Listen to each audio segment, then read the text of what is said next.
여러분들 반갑습니다. 부동산 공시법을 담당하는 목희수입니다. 여러분들이 가지고 있는 교재 16페이지입니다. 그죠? 자, 16페이지에 지목을 공부하는 거예요. 그러면 이제 출발을 어떻게 하느냐면 이렇게 한번 출발을 해보세요. 하나의 부동산이 있다면 이 부동산을 나타내는 장부가 두 개죠. 그죠? 하나가 등기부입니다. 하나가 지적 공부예요. 그럼 이 지적 공부에서 우리들에게 공시하고자 하는 것은 크게 두 가지죠. 하나가 토지의 표시입니다. 하나가 소유자죠. 그죠? 그러면 토지의 표시 이렇게 나오면은 소재, 지번, 지목, 면적, 경계, 좌표입니다. 자, 이렇게 되었죠. 그죠? 그 다음에 이제 지적 공부입니다.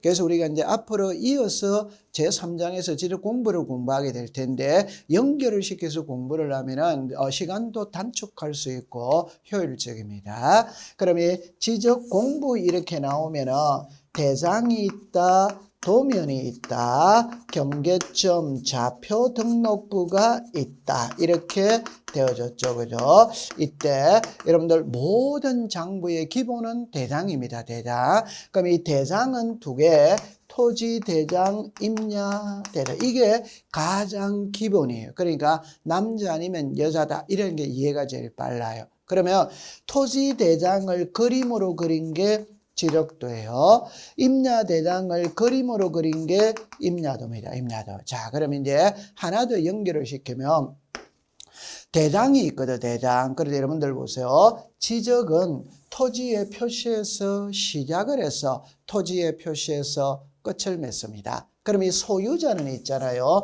등기 파트에서 공부를 합니다. 하는데 지적에서는 한 번밖에 공부를 하지 않습니다. 이거는 소유자는 어디에만 등록을 하느냐? 대장에만 등록을 해요. 도면이나 경계점, 좌표 등록부에는 소유자를 등록하지 않습니다. 그러면 소유자 이렇게 나왔죠. 그럼 여기서 이제 문제는 뭐냐면 소유자는 단독 소유일 때가 있고 공동 소유일 때가 있지. 공동 소유. 그럼 여러분들 공동 소유라면 지분이 있죠. 그 지분을 기록해 놓는 장부가 두 가지가 있어요. 하나가 공유리 연명부, 하나가 대지권 등록부입니다. 따라서 이 두 개는 공동 소유일 때만 등장을 하는 거예요. 단독 소유일 때는 등장하지 않아요. 그러면 여러분들이 제가 이 지적 공부의 종류는 크게 7개거든. 7개인데 여기에 노란 글자로 써놓은 거 있죠. 이거는 모든 장부는 가지고 있어야 돼요. 그러나 경계점 자비 등록부와 공유리 연명부와 대리권 등록부는 특수지역에만 있는 겁니다. 모든 토지가 갖고 있는 장부가 아니에요. 또 두 번째, 이 토지대장하고 임야대장은 양식이 동일합니다. 모양이 같아 이 말이에요. 지적도와 임야도는 양식이 동일합니다. 따라서 토지대장에 등록되는 사항을 묻든 임야대장에 등록되는 사항을 묻든 답은 동일하다 이 말이에요. 지적도로 묻든 임야도로 묻든 답은 동일하다 이 말이에요. 그러면 이제 여기에서 우리가 뭐를 배우러 가느냐? 지목을 배우러 가죠. 제가 왜 이 그림을 그렸냐면 지목은 여기에만 등록을 해요. 다른 데는 등록을 하지 않아요. 그러니까 지목은 토지대장, 임야대장, 지적도, 임야도에만 등록을 합니다. 공유리 연명부나 대리권 등록부나 경계점 자비 등록부는 지목을 등록하지 않아요. 자, 이렇게 놓고 안으로 들어가는 겁니다. 그럼 여러분들 책의 16페이지에 보면은 동그라미 1번에 지목의 정의 이래 나오죠. 기억에 토지의 주된 용도에 따라 밑줄을 긋습니다. 토지의 종류. 그래가 니은에 28개 줄을 긋어요. 그러나 이렇게 생각하세요. 지목이 뭔데 이러면 토지의 종류다. 그러면 이 토지의 종류를 분류하는 기준이 뭐냐 이러면 이제 법대로 하면 이렇게 말합니다. 토지를 효율적으로 관리하고 과세 부과를 위해서 그 토지가 사용하는 용도에 따라 분류를 해놓은 게, 종류를 분류를 해놓은 게 지목이에요. 그럼 한마디로 딱 표현하면 이 말입니다. 세금 부과하기 위해서 토지의 종류를 분류를 해놓은 거예요. 여러분들 그냥 쉽게 표현해 보면 우리가 사람이 사는 집은 대라고 그러죠. 그러면 집에 세금하고 밭, 밭은 밭전자를 써서 지목이 전이죠. 전의 세금하고 대의 세금하고 세금이 같아 다르나? 당연히 다르죠. 그죠? 자, 북한산은 임야죠. 그럼 임야의 세금하고 강남구 삼성동의 아파트의 세금하고 당연히 달라야 되겠죠. 따라서 세금을 부과하기 위해서 토지의 종류를 분류를 해놓은 겁니다. 고래 기억해 두시고, 동그라미 2번은 이렇게 합니다. 일필일목이죠. 그러니까 하나 필지마다 지목은 한 개.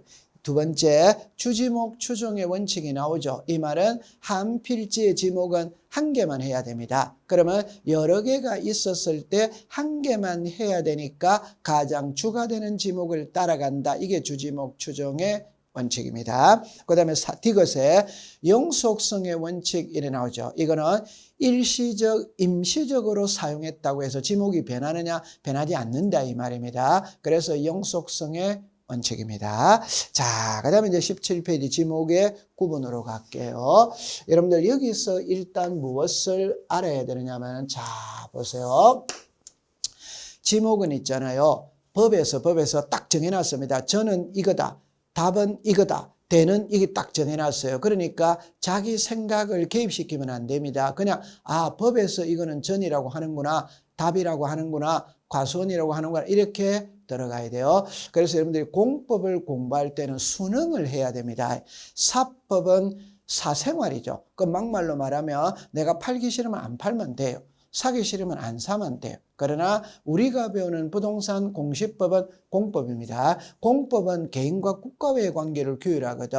1개월 이내 신청해라 이러면 해야 됩니다. 안 하면 처벌받는 거예요. 우리가 등기 신청할 때 인감정비에서 가져오라면 그냥 가지고 가야 되는 겁니다. 토달면 힘들어서 안 됩니다. 그럼 여기서 지목을 공부할 때, 자, 이렇게 먼저 해놓고 들어가 볼게요. 지목을 할 때 세 가지를 딱 공부하고 들어갑니다. 하나는 일필, 일목입니다. 하나 필지마다 지목은 한 개가 돼야 돼. 그러면 여기서 이제 나오는 글자가 주지목 추종의 원칙입니다. 그럼 만약에 그냥 아주 쉬운 예를 하나 들어본다면 여기가 서울대학교입니다. 그럼 서울대학교는 두말할 필요 없이 지목은 학교용지입니다. 그런데 서울대학교, 여러분들 글자를 볼게요. 안에 밖에 이 말입니다. 서울대학교 안에 창고가 있어. 그럼 여기 지목이 창고 용지냐 학교 용지냐 이 말입니다. 그러면 여러분들 보세요. 서울대학교 안에 창고가 있죠. 그러면 학교가 주냐 창고가 주냐? 당연히 학교가 주지. 그럼 이거는 창고 용지가 아니고 학교 용지가 된다 이 말이에요. 서울대학교 안에 대운동장이 있다. 그럼 이게 채용 용지냐 아니면 학교 용지냐? 여러분들 보세요. 학교죠. 지목이 두 개가 되면 안 되는 거예요. 그럼 학교가 주냐 운동장이 주냐? 학교죠. 그러면 학교 용지가 되는 거예요. 근데 만약에 학교 밖에 기숙사가 있다. 그럼 이거는 독립적이죠. 그럼 이거는 지목은 창고 용지가 되는 거예요. 그럼 제가 하고 싶은 말은 한 필지에 지목이 여러 개가 있다면 한 개만 해야 되니까 가장 주가 되는 지목을 따라간다. 이건 틀릴 리가 없어요. 그럼 여기서 이제 우리가 알아야 될 건 뭐를 알아야 되냐면 지목이 되기 위해서는 독립성을 갖춰야 지목이 됩니다. 독립성을 못 갖추면 안 돼요. 그럼 예를 들어서 학교 안에 기숙사가 있다. 그럼 그 지목이 되냐 학교용지나 학교용지입니다. 그럼 학교 밖에 기숙사가 있다면 대가 되는 거예요. 그게 독립성입니다. 그러면 여기서 꼭 기억해 줄 때 독립성을 갖춰야 독자적인 지목이 되는데 독립성을 못 갖춰도 독자적인 지목이 되는 세 가지가 있어요. 그걸 기억하는 거라. 그래서 여기서는 이제 과수원입니다. 그 다음에 목장용지입니다. 그 다음에 묘지입니다. 여러분들 예를 들어서 여기 과수원이 있어요. 그 여기 이제 사람 사는 과수원이 있는데 여기 사람 사는 집이 있다 이 말. 그럼 이게 이 집이 과수원 용지나 되냐? 이때는 대가 됩니다. 대. 그래서 과수원 안에 주거용 건축물의 부지는 대로 한다. 이게 예외대. 자, 그 다음에 목장 있죠. 이게 대관령 목장이거든. 목장 안에 주거용 건축물이 있는 거라. 그럼 이게 지목이 목장용지나 되냐 할 때 그때는 단순히 생각하세요. 목장은 짐승이 생활하는 곳이죠. 대는 사람이 생활하는 곳입니다. 사람이 우선입니다. 따라서 목장 안에 주거용 건축물의 부지는 목장용지가 아니라 됩니다. 대. 그 다음에 묘지 있죠. 여러분들 공원묘지가 있잖아요. 그 공원묘지 안에 관리사무소가 있거든. 그럼 이게 묘지냐 대냐 이 말입니다. 공원묘지는 죽은 자죠. 여기 관리사무소는 산자죠. 산자가 우선이죠. 그럼 여기는 독자적인 지목이 대가 되는 이런 거는 암기하고 들어가면 됩니다. 그래서 과수원 안에 주거용 건축물, 목장 안에 주거용 건축물, 묘지 안에 관리사무소는 독자적으로 대로 한다. 이렇게 딱 암기하고 들어가면 되는 거예요. 자, 그 다음에 이제 문제는 지목을 읽다 보면 있잖아요. 다 알아요. 우리 성인이기 때문에 지목을 읽다가 보면 다 아는데 다만자가 딱 나옵니다. 그 말은 예외가 등장한다. 그러면 앞에 문장은 누구나 알 수 있는 지문이 뜹니다. 뒤에 다만이라는 거는 예외거든. 이게 시험 문제예요. 그래서 항상 예외는 이해하면서 암기를 해두셔야 돼요. 한 번 더 이야기하지만 이 지목은 있잖아요. 그대로 씁니다. 그대로 쓰고 글자만 탁 바꾸는 거예요. 그래서 이 지목은 10번만 읽어야 돼요. 또 지목은 문제를 풀면서 자꾸 적응을 해가야 되는 겁니다. 자, 그러면 1번으로 가볼게요. 여러분들 거기에 1번에 전이라고 나오죠. 옆에다가 밭이라고 썼어요. 밭. 그러니까 우리가 여러분들이 있죠. 이 한자를 써서 그렇잖아요. 밭전자거든. 그냥 밭이라고 해주면 참 좋은데 전이라고 한자를 써서 그래. 그럼 첫째 줄에 딱 이것만 줄 거세요. 물을 상시적으로 이용하지 않고 이러면 여러분들 밭농사가 있고 논농사가 있거든. 이때 밭농사는 물을 많이 필요로 하느냐 안 하느냐 안 하죠. 그러니까 물을 상시적으로 이용하지 아니하고 이 말이 꼭 들어가야 돼요. 옆으로 갑니다. 곡물, 원예작물, 과수류는 제외에다가 밑줄을 그었어요. 그러니까 여러분들 쉬운 예로 들면 이런 말입니다. 우리나라에 과수원 용지가 별도로 있어요. 그러면 밭에서 사과나무 심었다면은 전이냐 과수원 용지냐 과수원 용지입니다. 과수원 용지. 밭에서 과일 심어서 과수원으로 하고 있잖아요. 그러면 과수원 용지지 밭이 아닙니다. 그럼 시험에 과수원은 포함이라면 X입니다. 제외 이렇게 해야 되는 겁니다. 그 다음에 2번에 답으로 갑니다. 답은 자 옆에다가 논이라고 썼어요. 그래서 우리가 이거잖아요. 그죠? 논답자잖아요. 그러니까 논입니다. 논. 결론은 물입니다. 물. 옆으로 갑니다. 자, 읽겠습니다. 물을 상시적으로 직접 이용하여. 그러면 밭하고 전의 차이가 다시 전하고 답의 차이가 뭐냐? 그거는 결론은 이겁니다. 밭은 물을 많이 필요로 하지 않고 논은 물을 많이 필요로 한다. 그걸 갖고 구분하면 돼요. 그 다음에 세 번째 과수원입니다. 두째 줄 끝에 가면 다만 이렇게 나오죠. 다만에다가 동그라미 치고 주거용 건축물의 부지는 뭐라 한다? 대. 그래서 좀 전에 과수원 안에 주거용 건축물의 부지는 독자적으로 뭐라 한다? 대. 요거를 기억해 두면 돼요. 그 다음에 이제 4번에 목장용지가 나오죠. 첫째 줄에 다만 동그라미 쳤어요. 자, 주거용 건축물의 부지는 뭐라 한다? 대. 요것만 기억해 두면 됩니다. 자, 그 다음에 임야입니다. 이 임야는 시험에 출제를 해요. 하는데 자, 제가 읽어볼게요. 산림 및 원예를 이루고 있는 수림지, 중림지, 암석지, 자갈땅, 모래땅, 섭지, 황무지의 토지는 임야에 일어났죠. 임야 밑에다가 잡종지라고 쓰고 X라고 하세요. 그러니까 항상 출제위원은 이 지문을 시험에 낼 때 임야인데 잡종지라고 쓰더라고요. 임야입니다. 임야. 자, 그 다음에 이제 6번입니다. 6번은 별표를 놨어요. 별표. 여러분들 우리가 지목을 출제인이 시험 문제를 낼 때 가장 많이 등장하는 지목이 광천지입니다. 광천지. 그럼 여러분들 잠깐만 보면은 이 광천지라는 말은 이 말입니다. 광은 광물입니다. 광물. 천은 온천입니다. 온천. 여러분들 광물이 바로 석유를 말하는 거예요. 그래서 온수, 약수, 석유류가 용출되는 곳이 광천지다 이 말. 여러분들 우리가 이렇게 또 의문을 가질 수 있죠. 아니 우리나라는 석유 한 방울도 생산되지 않는데 무슨 석유류가 나오느냐 이렇게 생각하면 안 됩니다. 그냥 국가가 그렇게 정해놓은 거예요. 정해놓은 거예요. 그럼 첫째 줄에 갑니다. 지하에서 온수, 약수, 석유 등이 동그라미 칩니다. 용출 솟아나는 곳은 광천지입니다. 그런데 한 칸 밑에 담안에다가 동그라미 치고 온수, 약수, 석유 등을 일정한 장소로 동그라미 칩니다. 운송하는 곳은 이래 나오죠. 저당식 부지는 제외한다 이래 나오죠. 그 제외한다에다가 이렇게 썼어요. 자, 이럽니다. 광천지에서 제외한다. 그러니까 여기서 잡종지다, 광천지다. 그러면 거기서 출제인이 글자를 쓸 때 세 개를 쓸 수 있어요.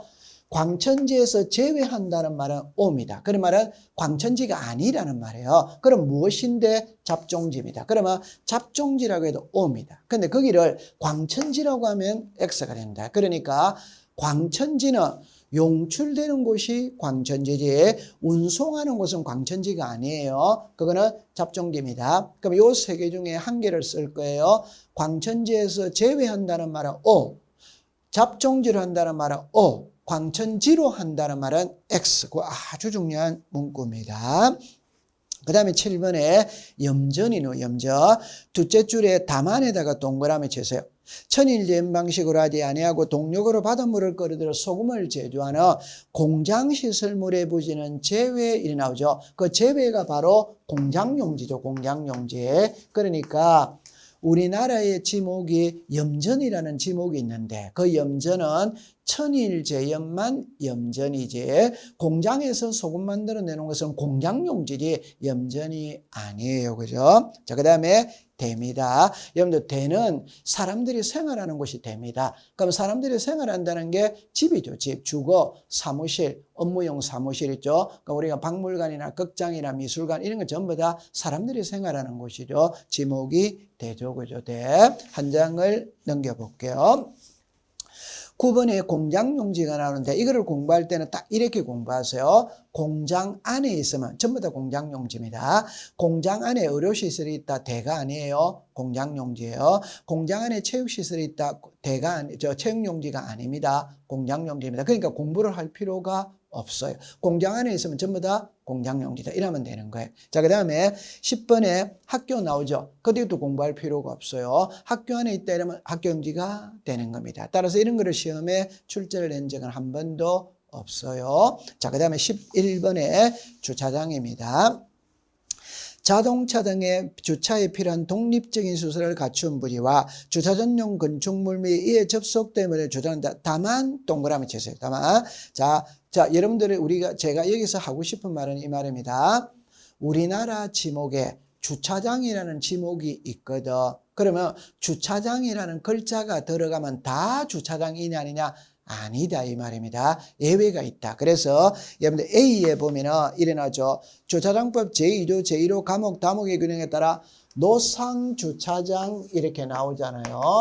노상주차장은 지목은 도로입니다. 도로. 여러분들 도로가에 가면은 양 사이드에 흰 선 꺼놓고 돈 받는 데 있잖아요. 그게 도로입니다. 도로. 주차장 아닙니다. 그럼 옆에 보니까 부설주차장 이래 나오죠. 여러분들 부설 주차장은 상식으로 보세요. 이 부설이라는 말 자체가 딸려 있는 거지. 딸려 종이죠, 종이죠, 그죠? 그럼 이거는 주지목을 따라가는 거죠, 그죠? 그러니까 우리가 이런 거잖아요. 서울교육대학교 부속초등학교 이렇게 나오죠. 부설이라는 게 병설 이런 게 딸려 있는 거죠. 딸려 있는 거. 그러니까 종입니다. 종은 줄을 따라가는 거죠. 근데 그 옆에 보니까 이래 나와 있죠. 시설물 부지.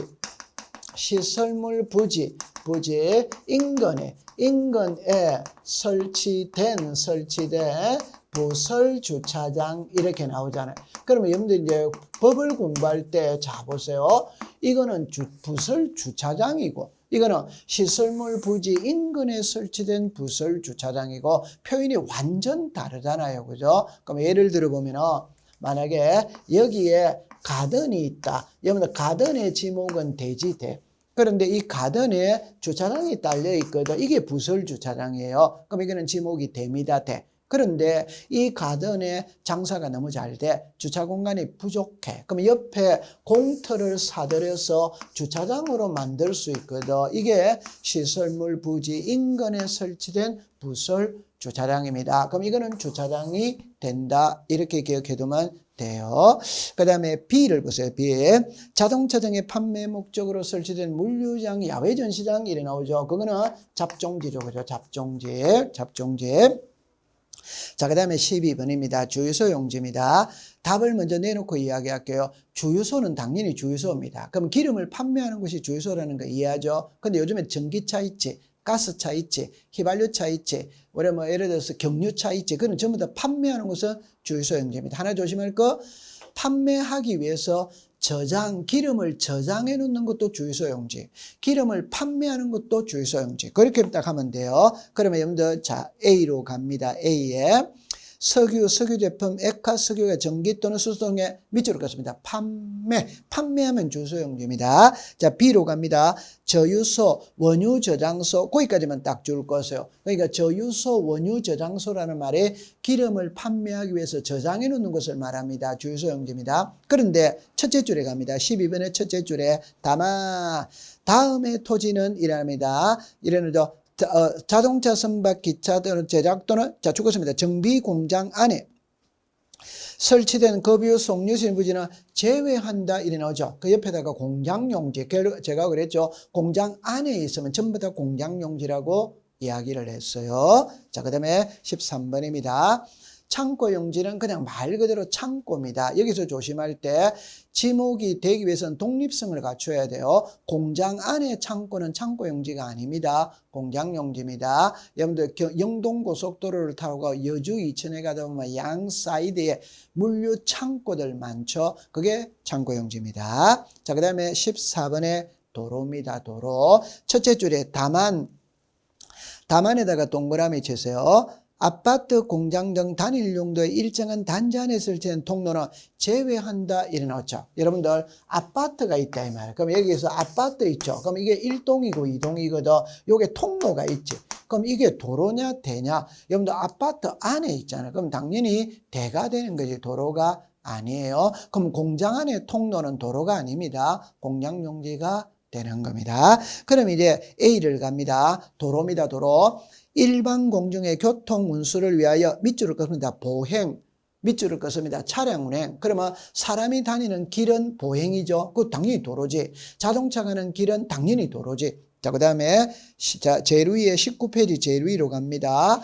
C입니다. 그냥 외우는 겁니다. 고속도로 안에 휴게소의 부지가 뭐냐? 이러면 도로입니다. 도로. 고속도로 안에 있죠. 휴게소죠. 휴게소. 그럼 휴게소는 고속도로에 딸려 있는 겁니다. 종입니다. 종. 대가 아니고 도로입니다. 도로. 자, 그 다음에 이 필지 그것만 밑줄을 그었어요. 여러분들 도로라고 하기 위해서는 최소한 2필지 이상의 통행으로 이용되어야 도로입니다. 그럼 한 필지가 이용되면 도로가 아니에요. 자, 그 다음에 15번에 철도용지입니다. 교통 운수를 위하여 밑줄을 긋습니다. 일정한 궤도. 그 일정한 궤도가 선로죠, 선로. 그래서 여러분들 이렇게 쓰면 사람 다니는 길은 도로, 자동차 다니는 길은 도로, 기차 다니는 길은 도로가 아니지. 그건 철도용지다 이 말이에요. 자, 그 다음에 16번에 제방은 특별히 말할 게 없어요. 17번에 하천 있죠. 하천도 특별히 말할 게 없어요. 자, 그런데 18번을 보세요. 자, 조심합니다. 용수 또는 배수를 위하여 일정한 형태를 갖춘 밑줄을 긋습니다. 인공적인 수로. 여러분들 거기서 이 국어라는 말은 생소하거든. 이 국어는 답은 이겁니다.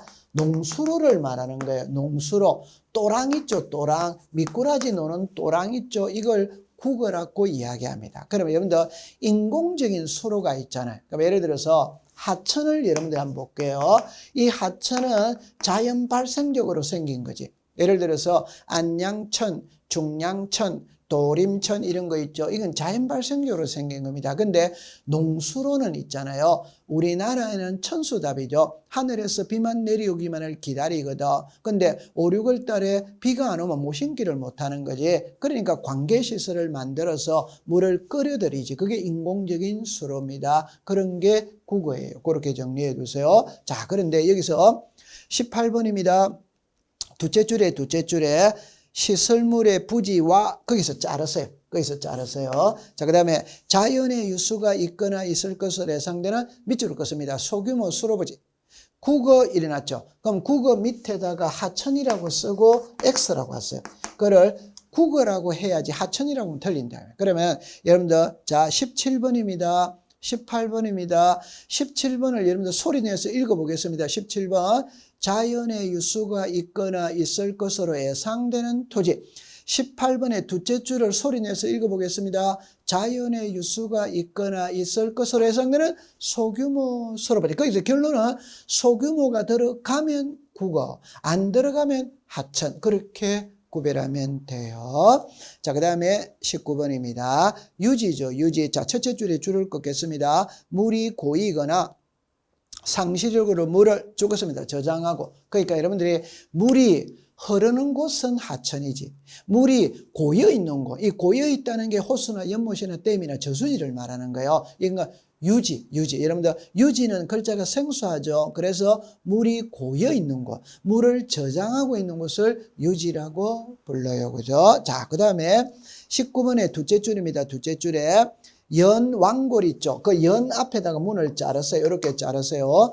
연왕골 등을 자생에다가 줄을 꺼세요. 자생. 하는 배수가 잘 되지 않는 토지는 유지로 한다. 그 옆에다가 답이라고 쓰고 X라고 갔어요. 그러니까 제가 하고 싶은 말은 이 말입니다. 연왕골을 재배를 하면은 답입니다. 답. 자생은 재배가 아니죠. 반대죠. 그죠? 지 마음대로 자라는 게 자생이죠. 자생을 하면 유지입니다. 유지. 재배를 하면 답입니다. 답. 자, 양어장입니다. 양어장은 첫째 줄에 육상만 줄 것이에요. 그러니까 옆에다가 해상이라고 썼어요. 결론은 이겁니다.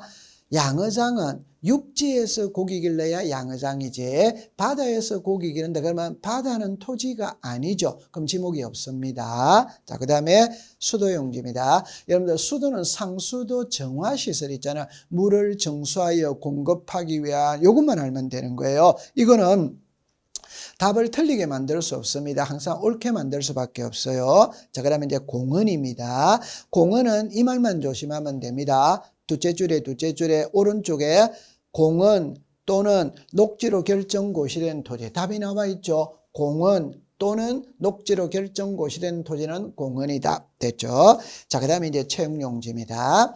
여러분들 채용용지의 둘째 줄에 볼게요. 둘째 줄에.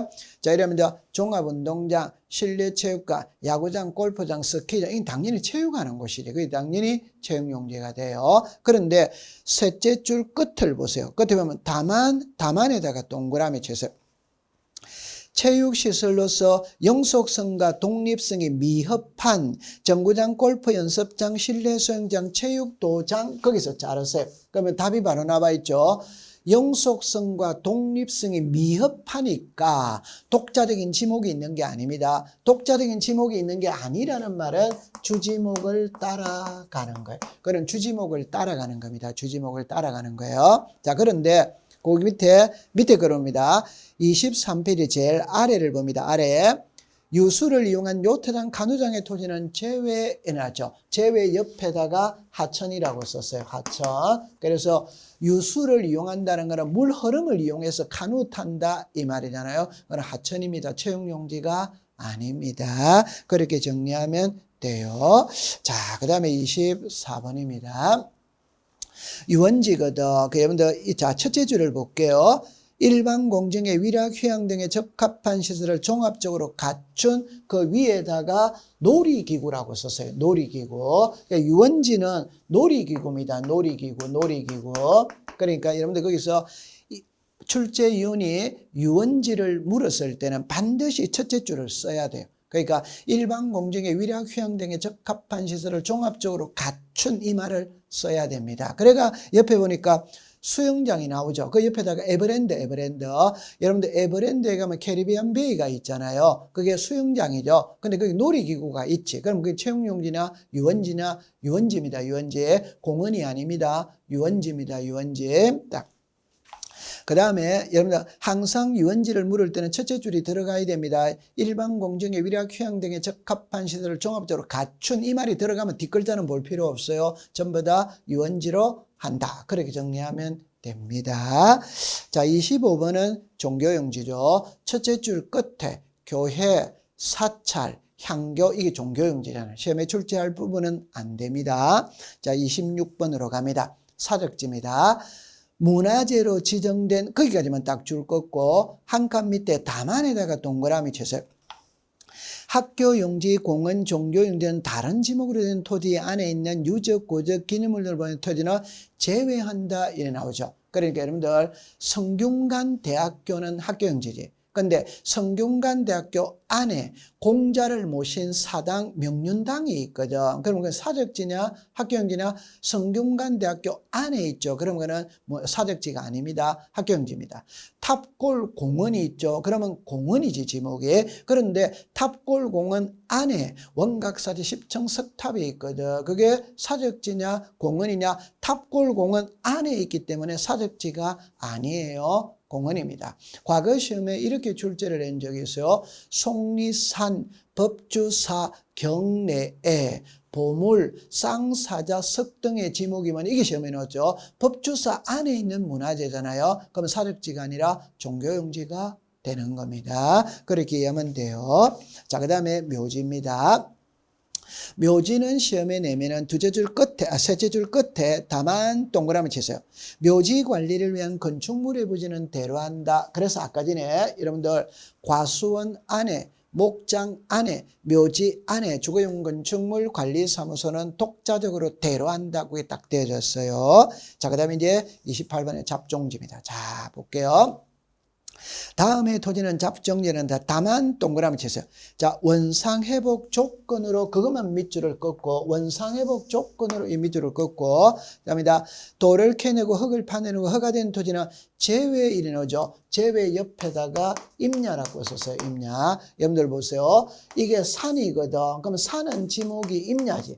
근데 돌을 캐낸다, 흙을 캐낸다는 건 채석장을 말하는 거예요. 그럼 돌을 캐내면 잡종지입니다. 그런데 원상회복 조건이라는 말은 뭐예요? 다시 원상으로 돌려놓겠다는 것은 흙을 다시 메꿔 놓겠다는 겁니다. 그 원래대로 돌아갔죠? 그럼 지목이 뭡니까? 임야. 그럼 제가 왜 이 말을 하느냐면 A를 봅니다. A에 자 오른쪽을 보세요. 돌을 캐내는 곳, 흙을 파내는 곳이라는 표현이 나오죠. 그러면 그냥 돌 캐내고 흙 파내면 잡종지입니다. 앞에 원상회복 조건이 들어가면 임야가 되는 거예요. 자, 그 다음에 이 잡종지는 있잖아요. 여러분들 이렇게 생각해 볼게요. 만약에 우리 지목에 공장용지라면 그려지지, 철도용지에도 그려지지, 주유소용지에도 그려지지, 묘지에도 다 그려지잖아요. 그런데 잡종지는 안 그려집니다. 그러니까 이 잡종지는 안 그려는 수밖에 없어요. 자, 그래서 B를 갑니다. 변전소, 송신소, 수신소, 송유시설의 부지 이게 전부 다 잡종지입니다. 여객, 자동터미널, 자동차 운전이 전부 다 잡종지예요. 공항시설, 항만시설, 도축장, 쓰레기 처리장, 오물처리 이게 전부 다 잡종지입니다. 그래서 여러분들 있잖아요. 이 지목은 법에다가 딱 명시를 해놨거든. 그래서 여러분들 이거는 여러 번 읽어보셔야 돼요. 그 문제를 풀면서 공부하면 우리가 틀릴 리가 없어요. 이런 거는 시험에 우리들한테 공짜로 주는 문제들입니다. 자, 그 다음에 이제 21페이지에 동그라미 4번으로 갑니다. 지목의 표기 방법입니다. 지목은 갈로 안에 글을 줄 것이요. 토지대장, 임야대장이나 밑줄을 긋습니다. 정식, 명칭. 한 칸 밑에 도면에다가 줄을 것이요. 등록할 때는 부호. 그래서 그 참고학습해 보세요. 도면에 차문자로 등록하는 4개 글을 외워야 돼. 그래서 공장 용지할 때 장에다가 동그라미 치고 주차장에 차에다가 동그라미 치고 하천에 천에다가 유원지에 원에다가. 그러면 여러분들 여기서 자 이렇게 볼게요. 자 보세요. 우리가 공부를 할 때 이렇게 했거든. 이 지목은 토지대장, 임야대장, 지적도, 임야도 여기에만 등록을 해요. 다른 데는 등록을 하지 않습니다. 이때 토지대장, 임야대장의 지목을 등록할 때는 정식 명칭, 그러니까 글자를 그대로 써야 된다. 학교용지면 학교용지, 철도용지면 철도용지, 수도용지면 이걸 그대로 써야 된다. 그런데 도면에는 부호로서 표시한다. 그래서 우리가 이런 게 있죠. 두문자가 있고 차문자가 있거든. 두문자는 첫째 글자지. 첫째 글자를 쓰는 거는 24개죠. 그럼 이거는 외울 필요가 없지. 차문자를 쓰는 거는 4개거든, 4개. 그럼 이 4개만 암기하면 되죠. 그래서 우리가 공장용지, 하천, 유원지. 자, 이렇게, 여기서 이렇게 또 나있죠. 공원이 있죠. 이러면 되지. 이러면 다 주차장이 있죠. 주차장. 자, 이렇게 해볼게요. 주유소 용지가 있다. 공원이 있다. 유지가 있다. 이러는 거야. 그러니까 우리나라 지목에 주유소 용지가 있거든. 거기서 주자를 써. 그럼 또 주자를 쓸 수 없으니까 차를 쓰는 거죠. 우리나라 지목에 공원이 있죠. 공자를 써. 그럼 또 공자를 쓸 수 없으니까 장을 쓰지. 그럼 유원지에 유지에 물이 고여 있는 곳이 유지라고 했죠. 거기서 유자를 써. 그럼 유원지에서 또 유자를 쓸 수 없으니까 원을 쓰는 거예요. 하천은 있잖아요. 여기 우리나라 지목에 학교 용지라는 지목이 있거든. 그럼 여기다가 이렇게만 딱 해버리면 학이 돼버리는 거예요. 그래서 그냥 천으로 바로 써버리는 거예요. 그럼 이 네 개만 딱 외우면 됩니다. 주차장, 공장용지, 하천, 유원지. 그거만 딱 기억해두면 돼요. 자, 그 다음에 21페이지에 도면의 경계로 들어갑니다. 칠판을 잠깐만 와보시면 자, 여기서 있잖아요. 지금 이 세 개가 딱 일단 먼저 설명을 해봅니다. 먼저 알아야 될 건 뭐냐 이러면은 소재와 지번은 분리되는 게 아닙니다. 그러니까 서울특별시 강남구 삼성동은 의미 없어요. 삼성동 100번지 이래야 의미가 있지. 따라서 법학에서는 소재 지번은 분리되는 게 아니라 따라서 모든 장부에 소재 지번은 다 등록합니다. 그럼 이 장부에 소재 지번은 다 등록을 해야지. 다른 표현으로 제가 이런 표현을 자주 쓰죠. 사람을 나타내는 장부가 주민등록증이든 주민등록 등본이든 가족관계 증명서든 여권이든 면허증이든 사람을 나타내는 모든 장부에 성명, 주소, 주민등록번호는 써야 되잖아요. 그러면 토지를 나타내는 모든 장부에 소재 지번은 다 써야 되는 거예요. 그 다음에 이제 이거거든. 지목만 딱 머릿속에 딱 들어가면 됩니다. 지목은 여기 노란 글자만 씁니다. 그래서 좀 전에 토지대장, 임야대장에 지목을 등록할 때는 정식 명칭으로 등록을 하고 도면에는 부호로서 등록한다고 딱 됐대요. 자, 그러면 이제 이 세 개를 배우러 가는 거예요. 제가 왜 이렇게 글자를 썼냐면 답은 이겁니다. 지금 이걸 그대로 내려가면 됩니다. 내려가면 된다는 말은 면적은 여기에만 등록을 하는 거예요. 경계는 여기에만 등록을 하는 거예요. 좌표 있죠? 여기 좌표 있잖아요. 그러니까 정답입니다. 면적을 등록하는 장부가 토지대장, 임야대장이에요. 경계를 등록하는 장부가 도면입니다. 도면. 좌표라는 글자가 나와 있잖아요. 그러니까 이 그림을 꼭 기억해두고 가면은 3장에서 공부하기가 아주 수월해지는 겁니다. 그럼 우리는 지금 뭘 배우러 가느냐? 경계죠. 경계는 도면에만 있는 거라. 도면에만. 다른 데는 등록하는 게 아니죠. 그죠? 자, 그러면 책으로 갑니다. 동그라미 1번은 통과입니다. 동그라미 2번도 통과입니다. 자, 그러면 동그라미 3번을 시험에 내거든. 그럼 동그라미 3번에 기역, 니은, 뒷것 3개를 묶었어요. 묶어가지고, 자, 그러면 이름들 이렇게 되잖아요. 답은 이거거든. 경계, 결정, 기준이지. 기준이 일어났죠. 그럼 여기서 이렇게 나오잖아요. 연접되는 토지 사이에 높낮이가 없다며, 높낮이가 있다며, 도로국이 되는 토지의 절토, 해면과 수면입니다. 그 다음에 우리가 말 때 공유수면 밀입지의 제방이거든. 그럼 이제 시험 문제를 출제인이 내면은 이걸 시험 문제 내는 거지. 됐죠? 그럼 연접되는 토지 사이에 높낮이가 없다면 중앙이고 높낮이가 있다면 하단부고 절토는 상단부고 해면과 수면은 최대만주의 최대만수이고 공유수면 밀입지는 바깥쪽 어깨. 그러면 제가 누누이 강조하다시피 출제인이 시험 문제를 낼 때는 그림으로 내는 게 아니고 문자로 낸다. 그러니까 요거를 딱 외우는 거예요. 자, 그림 그려드릴 거예요. 그 다음에 하나를 더 알아야 될 거는 이 세 개는 소유자가 동일할 때 적용합니다. 소유자가 같았을 때 적용해요. 소유자가 달랐을 때는 소유권에 따라가야지. 그런데 이 두 개는 소유자가 동일하든 안 하든 그대로 적용한다 이 말. 그러면 여러분들 거기서 밑줄을 끌 때 기억해 갑니다. 요거를 줄을 껐습니다. 없는, 있는, 절토, 해면, 수면, 제방. 그러니까 요거를 줄을 딱 끄면 돼요. 자, 그러면 이제 이렇게 정리해 보면 되겠죠. 그죠? 여러분들 다 보세요. 이거를 설명할 때는 너무 쉬운 겁니다. 그 만약에 여기에 논이 있어. 여기도 논이 있어. 이게 논두렁 밭두렁이에요. 그러면 이 논과 이 논의 경계가 어디냐? 그럼 이게 논두렁 밭두렁의 당연히 중앙이 경계지. 그래서 연접되는 토지 사이에 높낮이가 없다는 말은 평평한 땅입니다. 평평한 땅. 그러면 이 논두렁 밭두렁의 중앙이 경계다 이 말이지. 그럼 연접되는 토지 사이에 높낮이가 있다는 말은 이거잖아. 이게 높낮이에요. 이게 높낮이에요.